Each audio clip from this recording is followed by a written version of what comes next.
Bienvenidos. A pesar del recrudecimiento de la guerra entre Israel e Irán, los mercados han cerrado una jornada en positivo, con la mirada puesta en la decisión de política monetaria que tomará la Reserva Federal esta semana.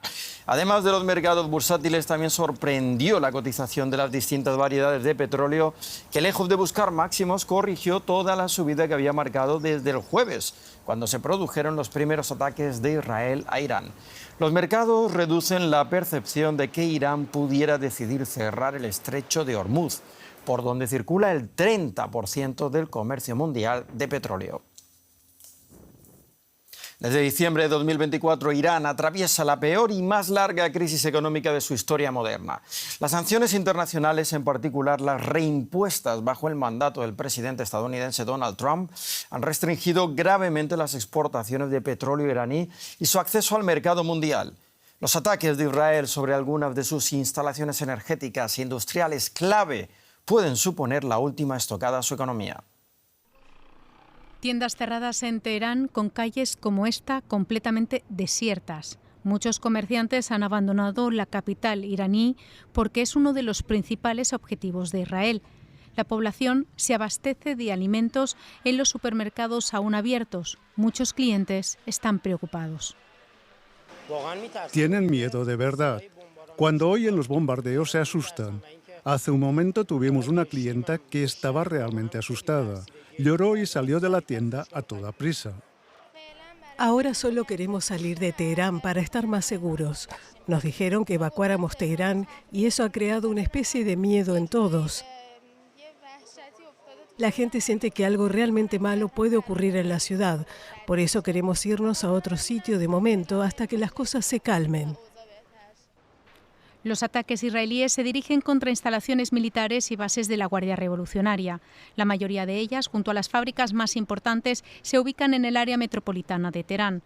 Bombardearon también instalaciones nucleares que producen uranio apto para armas nucleares, el puerto de Bandar Kangan en la provincia de Bushehr y una refinería en el mayor yacimiento de gas del mundo, el South Parts, en el Golfo Pérsico. Nuevos ataques contra la capital Teherán y los yacimientos de gas y petróleo del sur del país podrían dañar aún más la economía iraní y dificultar la vida de la población que lleva años luchando contra la pérdida de valor de la moneda local, el rial. La inflación en Irán ha aumentado de forma significativa desde principios de año. En abril alcanzó el 32,8%, o lo que es lo mismo, los bienes y servicios se han encarecido un tercio de media en un año. Irán depende del petróleo y el gas y los ataques a sus grandes yacimientos no hacen sino agravar la mayor y más larga crisis económica de su historia moderna. Más detalles sobre la reacción en el precio del petróleo y en las bolsas con nuestro compañero en Frankfurt, Ezequiel Daray. Saludos. La guerra en Medio Oriente está en su punto más álgido, pero sin embargo ni el precio del petróleo ni las bolsas europeas cotizan el impacto que tiene el conflicto. ¿A qué se puede atribuir esta reacción de los mercados?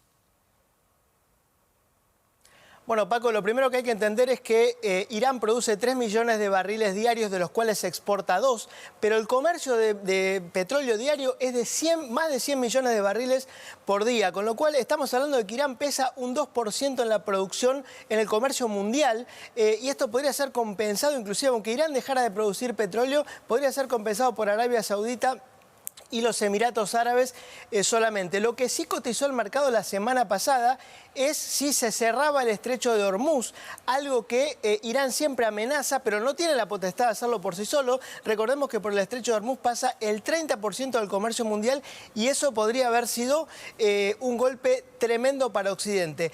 Los mercados igualmente, ni bien ocurre el conflicto geopolítico, lo cotizan, por ejemplo, con el alza del petróleo. Muchas veces pasó, por ejemplo, el 11 de septiembre de 2001 con las Torres Gemelas, pasó con la invasión rusa-Ucrania, pero el mercado enseguida, a los pocos días, vuelve a su precio normal porque la contracara es que también se puede producir una recesión y una caída en la demanda. La única excepción fue la crisis del petróleo de 1973, pero ahí recordemos que Paul Volcker llevó las tasas de la Fed al 20% y provocó una recesión monumental. Pero normalmente el mercado y también las acciones cotizan el problema y a los pocos días lo vuelven a arreglar. Ezequiel, viendo la realidad de la economía iraní, surge una pregunta. Sabemos de la capacidad militar de Irán, pero ¿está el país en condiciones económicas de afrontar un conflicto prolongado? Bueno, a ver, Paco, hay que entender, es una economía que depende mucho de los hidrocarburos, es la segunda reserva de gas del mundo, la cuarta reserva petrolífera del mundo, pero ha sufrido muchísimo con las sanciones, sobre todo con este último paquete de sanciones de Estados Unidos. Gran parte de los ingresos del Estado dependen de las exportaciones de petróleo y se han visto mermadas. Por eso han buscado mercados alternativos, por ejemplo, el mercado chino, pero lo están sufriendo. Además, es una economía dirigida, una economía con un alto déficit fiscal que monetiza el déficit fiscal. Por eso tienen una inflación de alrededor del 40% en los últimos años. Ha caído mucho el poder adquisitivo de la gente y es una economía que lo está sufriendo, que también vive de la agricultura, pero está sufriendo las consecuencias del cambio climático y el sector servicios también con el conflicto se ve afectado. Hay estimaciones del Banco Mundial que dicen que un conflicto alargado podría provocar una caída de hasta 7 puntos del Producto Bruto, con lo cual tenemos que decir que no sé cómo será el tema militar, pero económicamente Irán no está en condiciones de afrontar un conflicto que se extiende en el tiempo. Gracias, Ezequiel, desde Frankfurt. Y las tensiones geopolíticas sacudieron también este lunes la inauguración del Salón Aeronáutico de París en el aeródromo Le Bourget, cuando las autoridades francesas acordonaron e instalaron unos paneles negros en varios stands de la industria armamentística israelí en medio de los conflictos de Irán y Gaza. Una medida que Israel calificó de indignante. Los stands mostraban armas ofensivas, es decir, que pueden usarse en la ofensiva israelí en Gaza. Y eso supone una violación de los acuerdos establecidos por París con las autoridades israelíes, según declaró a los medios de comunicación una fuente gubernamental francesa. 4 de las 9 empresas de ese país incumplieron esa prohibición, por lo que fueron clausuradas. Donald Trump Jr. y su hermano Eric han lanzado un nuevo negocio en la organización Trump, que mantiene el nombre y la marca familiar. Se trata de Trump Mobile, una empresa de telefonía que tendrá su propio teléfono celular a partir de agosto, el T1, que se parece a los Apple y Samsung. Y según los hijos del presidente, se diseñará y fabricará en Estados Unidos. Para que ningún simbolismo quede al alza, el servicio de telefonía principal se llama Plan 47. Trump es actualmente el presidente número 47 de Estados Unidos y antes fue el 45. El precio mensual del plan, $47,45. Ana Nieto, la organización Trump sigue diversificándose. ¿Cómo se convierte ahora en operador telefónico?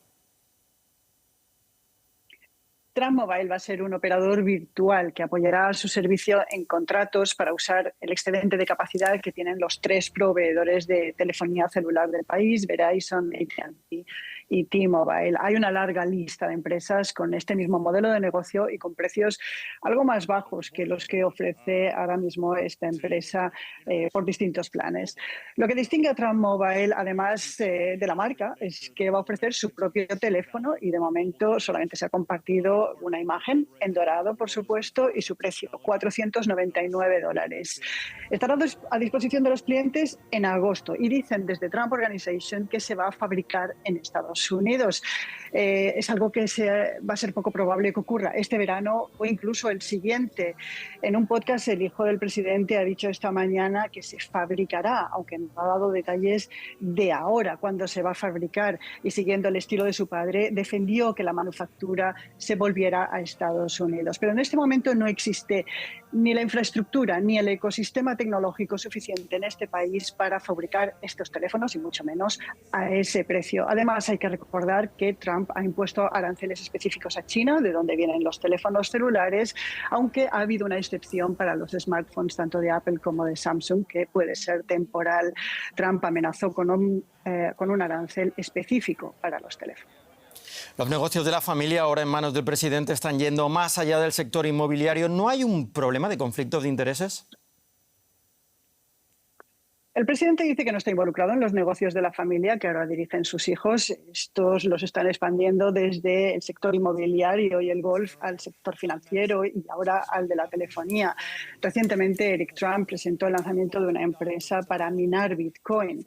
Trump, el presidente, ya creó Truth Social en el pasado y ahora World Liberty Financial, una empresa en el sector cripto. Desde los medios y políticos de la oposición se hace énfasis en que al menos hay una apariencia de conflictos de intereses que desde la administración se niega. Gracias, Ana, desde Nueva York. Gracias. Las ventas minoristas suben en China mientras los aranceles afectan a la producción industrial y persiste la debilidad crónica del sector inmobiliario. El crecimiento de la producción fabril de China alcanzó su nivel más bajo en 6 meses en mayo, mientras que las ventas minoristas cobraron impulso, lo que ha dado un alivio temporal a la segunda mayor economía del mundo en medio de la guerra comercial con Estados Unidos. El mes pasado el gobierno chino puso en marcha un paquete de medidas de estímulo que incluía recortes de los tipos de interés y una importante inyección de liquidez, con el objetivo de proteger a la economía del impacto de los aranceles estadounidenses. Y las acciones del grupo francés de lujo Kering se dispararon el lunes tras conocerse que Luca de Meo, jefe saliente del fabricante de automóviles francés Renault, asumirá el cargo de consejero delegado de ese consorcio del lujo ahora en dificultades. Kering es propietaria de Gucci, Yves Saint Laurent, Balenciaga y otras marcas del glamour. Las ventas de la empresa cayeron un 12% el año pasado, hasta 17.200 millones de euros, y el beneficio neto se desplomó un 64%. Conocido como un hábil comunicador y experto en marketing, hay grandes esperanzas de que DMO aporte estabilidad a Kering, como ya hizo con Renault, consorcio al que reencaminó en un momento complejo para la industria del automóvil. Y hasta aquí la economía. Pueden seguir esta y otras noticias en nuestras redes sociales. Les invito a que sigan con nosotros en DW. Muchas gracias por su atención. Hasta pronto.